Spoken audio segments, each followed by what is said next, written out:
Cutting out some of the chemicals like nitrates and sulfites isn't all that easy when you're looking at some of the items that go into good tailgate food. But if you shop hard enough, you can find stuff like these right here. All beef franks, no nitrates, no sulfites, marketed by a company called Applewood. You can find them at most of the grocery stores. And the same thing goes for these. Remember the former tiny smoky flavored sausage snacks? These are actually beef, but they are awesome. Inside of the grown-up version of pig in a blanket, which in this case is kind of moo in a blanket, but we won't get in on that. And we're gonna do two different styles, just like I used to do when we were a kid.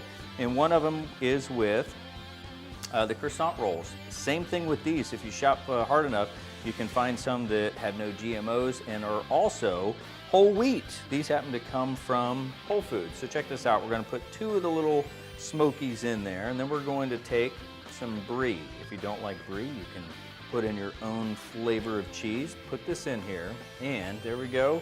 And just to give it a little bit more of the grown-up goodness, some nice spicy ground mustard. Now when it comes to folding these, you don't have to be all that pretty. All you have to do is make sure is that everything is covered and that the packet is completely sealed. The packet's in the mail, and it's loaded with goodness. And there you go. I'll put the croissants on one side, and the biscuit, I'll just do this one since there's the last one. These things were so good that in testing, this is literally the last of the biscuits that I have left. Start off just like you were doing pizza dough, so we're gonna go to the center first and work our way out. And as we work our way out, it continues to expand. And don't worry about mushing this thing down, even though it had beautiful little layers to it all ready to go.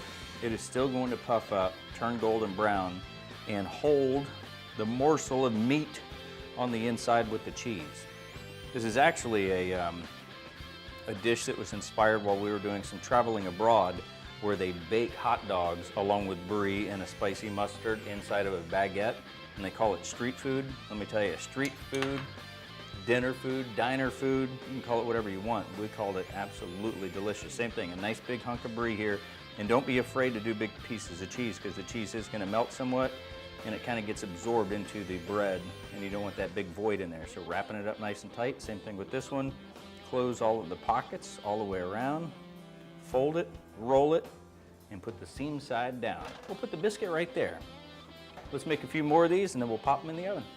Best part about these, cook time, just like it is on the packet. 15 minutes at 350 degrees.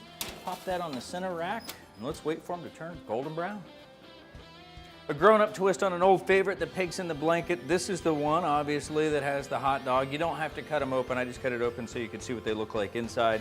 And then this one had the little smoky bites here. You can see the cheese, the mustard, and the smoky goodness. And on the inside, just a real quick and easy, my version of a remoulade, because I don't use mayonnaise, just something to dip it in for that extra little bit of spice and adult goodness. Listen, these are really easy. It's all pre-packed stuff, but they're a huge hit at a tailgate. And I know that if you make yourself a little dipping sauce, wrap your dogs, your pigs, wee, wee, wee, in a little croissant or a biscuit, when you take them to your next tailgate, I think your friends are gonna be saying the same thing.